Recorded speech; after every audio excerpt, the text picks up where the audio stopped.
First ever factory outlet మన Mukunda jewellers వారు తెలుగు నూతన సంవత్సరం ఉగాది పండుగ సందర్భంగా నక్షి మేళా జరుగుతుంది. అన్ని నక్షి జ్యువెలరీ మీద VA ఫ్లాట్ 9.99% మాత్రమే. త్వరపడండి. స్క్రాప్ వ్యాపార ముసుగులో ప్రభుత్వ ఖజానాకు కన్నం వేస్తున్న ముఠాలు ఒక్కొక్కటిగా బయటపడుతున్నాయి. హైదరాబాద్, విశాఖపట్నంలో బోగస్ సంస్థల భాగవతం బయటపడింది. నకిలీ ఇన్వాయిస్లు తయారు చేసి సరుకు అసలు పంపకుండానే ప్రభుత్వానికి 301 కోట్ల రూపాయలకు పైగా నష్టం కలిగించాయని కేంద్ర రాష్ట్ర GST అధికారులు గుర్తించారు. వాణిజ్య పన్నుల శాఖ అధికారులు అంతర్గత విశ్లేషణతో పాటు డేటా విశ్లేషణ ద్వారా హైదరాబాద్ SKG ట్రేడింగ్ కంపెనీ యజమాని సందీప్ కుమార్ గోయల్ అనుమానాస్పద లావాదేవీలను గుర్తించారు.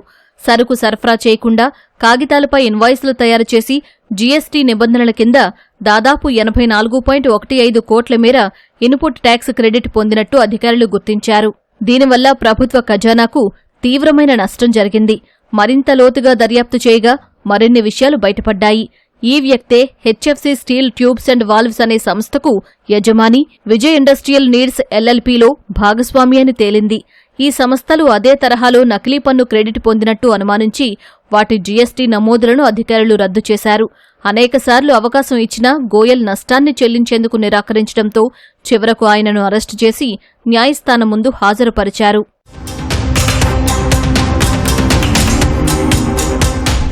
రెండు రోజుల కిందట మార్చి 25న మరో భారీ కేసు వెలుగులోకొచ్చింది. GST నిఘా విభాగం, DGGI విశాఖ జోనల్ యూనిట్ అధికారులు, ఆంధ్రప్రదేశ్, తెలంగాణ GST అధికారుల సమన్వయంతో సోదాలు నిర్వహించారు. దాదాపు 217 కోట్ల విలువైన ITC మోసం బయటపడింది. ఇందులో ప్రధాన సూత్రధారి ఆదిరెడ్డి అలియా సంజిరెడ్డి పరారీలో ఉన్నట్లు అధికారులు తెలిపారు. రోజువారీ కూలీలు, చిల్లర వ్యాపారుల ఆధార్, పాన్ కార్డులు, ఫోటోలు తీసుకుని వాళ్లకు 5,000 నుంచి 10,000 రూపాయల వరకు డబ్బు ముట్టజెప్పారు. వీరి పేరు మీదే ఈ సంస్థలను రిజిస్టర్ చేసి నకిలీ పత్రాలతో అద్దె ప్రాంగణాలు తీసుకుని GST నమోదు చేశారు.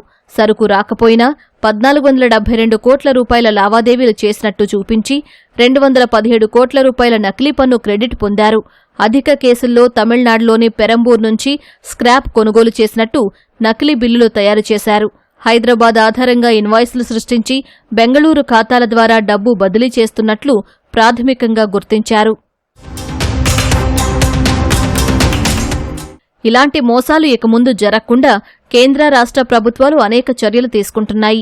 ఈ ఇన్వాయిసింగ్ విధానం, AI ఆధారిత డేటా విశ్లేషణ, అనుమానాస్పద రిటర్న్లను గుర్తించే వ్యవస్థ, ఆడిట్ తనిఖీ ప్రక్రియలు పటిష్టం చేశారు. అదేవిధంగా ప్రాజెక్ట్ అన్వేషణ్ అంటే analytics, verification, short listing of anomalies అనే AI ఆధారిత నిఘా వ్యవస్థ అందుబాటులోకి తీసుకొచ్చారు. దీని ద్వారా ముఖ గుర్తింపు సాంకేతికత, ఈ-వే బిల్ డేటా విశ్లేషణ ద్వారా మోసాలను ముందే గుర్తిస్తుంది.